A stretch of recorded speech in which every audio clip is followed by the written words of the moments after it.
Hi, my name is Faila, and for my final project for English, it language learning evaluation course, I will be making a video of briefly explaining 6 types of English proficiency tests, which is IELTS, TOEIC, PTE, TOEFL, Cambridge, and MAT or MET. So the first one is IELTS, or International English Language Testing System. If you are a scholarship hunter or someone who is actively seeking scholarship, you might be familiar with IELTS being constantly mentioned when it comes to scholarships. Now, IELTS is a standardized English test that is widely known and popular globally because of its versatility and because it's universally accepted by many institutions. The IELTS test usually takes around 2 hours 45 minutes to finish. It is created under the British Council and IDP Education, and also involvement with Cambridge. The prices of IELTS usually varies depending on the needs of the test taker. There's IELTS Academic, which costs around 3,300,000 Indonesian rupiah, and while the general training one is only a little bit cheaper on the side, like around 3 million. You can take IDP IELTS tests under British Council or any Minister of British. You can also take it on IDP centers under IALF,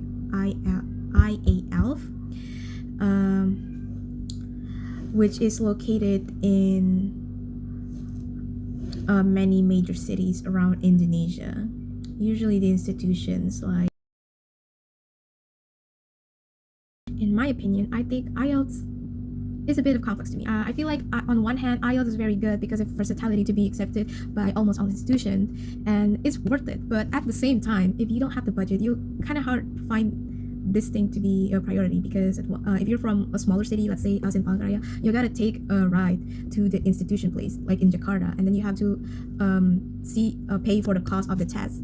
And because of budget, you probably want to study very hard for this test, because it's probably just one chance unless you have more money to take it. So I feel like a big risk, but it has bigger benefits. Like, it's worth the sacrifice, but I feel like if you're not ready yourself, I don't really recommend to take it. The next one I would like to talk about is TOEIC, which is Test of English for International Communication. It is mostly used for English business, so when you want to apply for a job, TOEIC is perfect for you. Usually, it will cost 675,000 Indonesian rupiah to 1,400,000 to 25,000 Indonesian rupiah for cost, depending on the package. It can be speaking and reading, or reading and listening. So it doesn't matter which you take, you just take what you need depending on the job that you want. So it's quite flexible.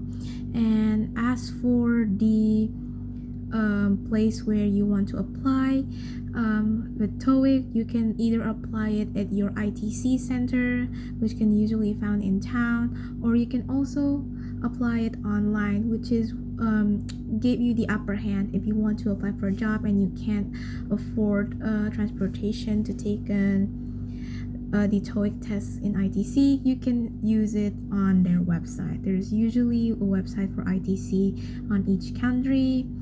And for the duration, it's pretty similar to IELTS. It took around 2 years of validity. So after you take the test, 2 years after it, you can't use it and you have to renew it again. In my opinion, I'd say this is quite a good English proficiency test, especially it's only for specific need, which is to apply for a job. So if you want to apply for a job and you want to save money a bit for your English proficiency test before you can take a proper one, you can use TOEIC for it. And for the example of the question, it looks like this. third English proficiency test that I would like to talk is PTE, or Pearson Test of English. It is a computer-based English language test that is used for academic and immigration purposes, usually for applying university. For the price range, it costs almost the same price as IELTS, which is range from 3 millions and above. But I'd say when it comes to accessibility, I feel like PTE is quite better because you can take PTE online from their PTE academic online test website. You can access it from there and do your PTE test at home.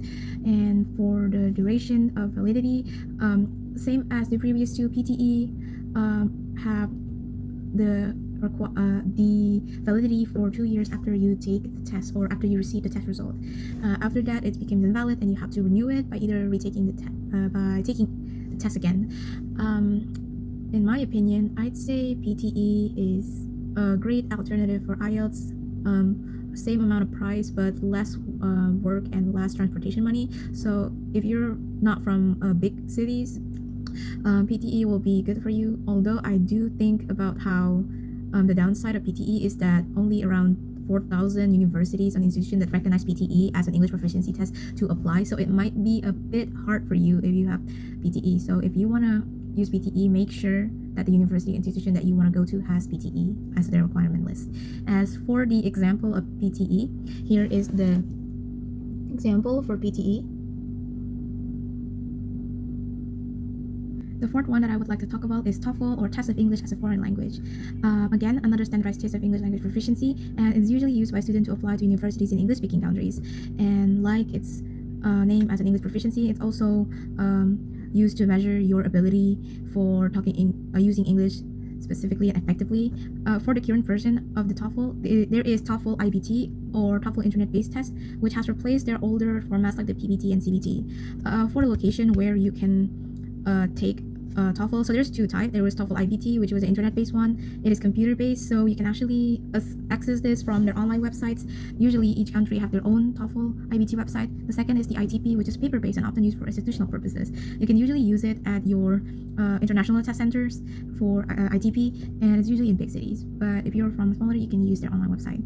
As for the price, I say the price for TOEFL is cheaper than compared to IELTS, because usually ITP scales around 500,000 Indonesian rupiah to 700,000 depending on your needs, and IBT usually needs you to pay around 2 millions, which is, I say, a lot better than IELTS. So if you want to take an English test, you can use TOEFL. As for the validity, again, I think it is a standard for English proficiency tests to have 2 years validity. So I think it's also the same for TOEFL. And here is the example of TOEFL.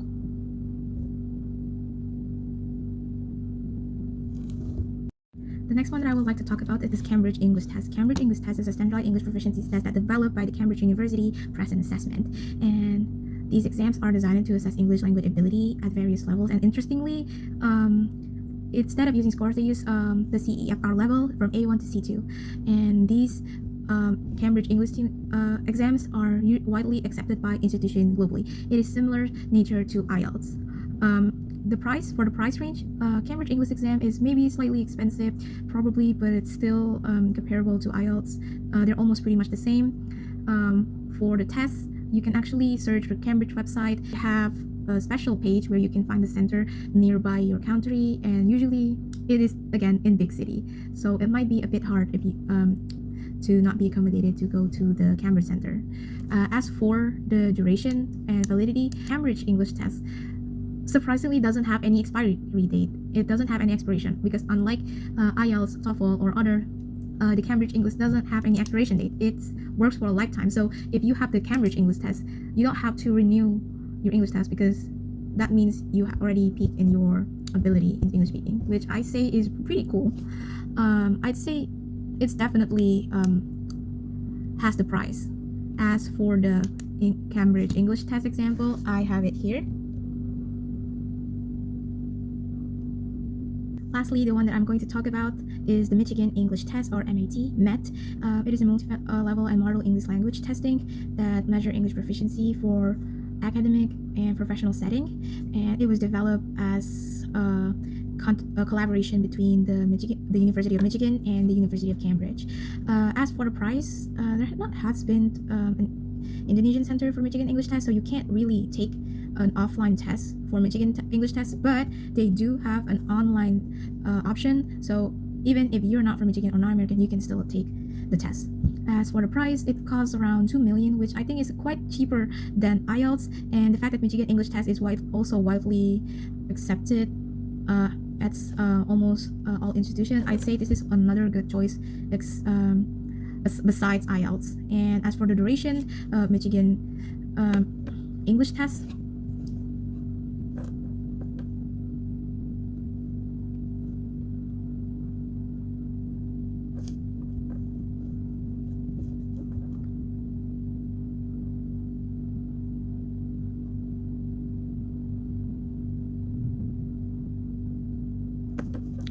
as for the proficiency validity, surprisingly, MAT also have a lifetime for their proficiency validity, so you don't have to worry about retaking tests again because the ACPE certificate is valid for lifetime.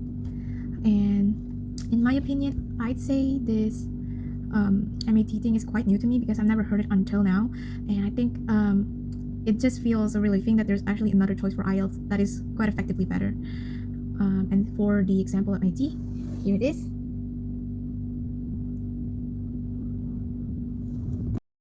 Alright, before I end the video, I also want to tell my experience of the English test that I have taken. So the English proficiency test that I have taken before is the Duolingo English test. Duolingo English test is another one of English proficiency test that was developed by Duolingo, or if you're familiar, it's the language app, which is kind of controversial lately. As for the price, Duolingo only costs $70 for a test, and which is around $1 million. So if you want to have a quick, cheap and easy proficiency test, Duolingo is one of the choices. However, I think the downside is that DET is not really widely accepted. It only accepted by less than 1,000 university-owned institution, and it's not really recognized as a proper English proficiency test, despite being online itself. I feel like my experience with it is kind of a hit mixed feelings about it, because at one point I'd say it's good if I can't afford IELTS, I can use this if I want to do a scholarship, because the university that I want to apply before actually accept DET. However, I do have a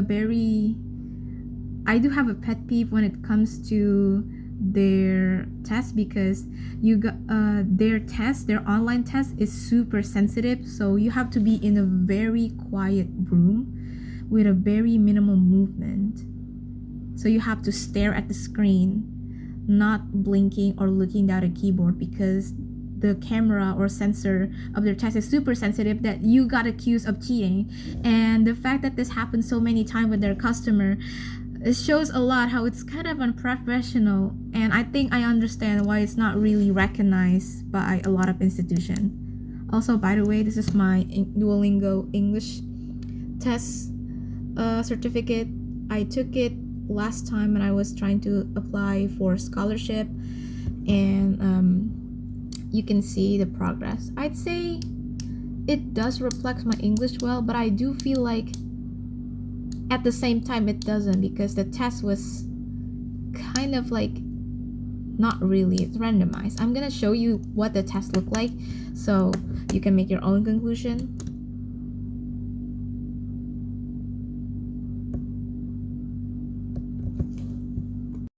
That's all for my English proficiency test description. I hope my video is pretty much informative to you, and I'll see you later. Bye.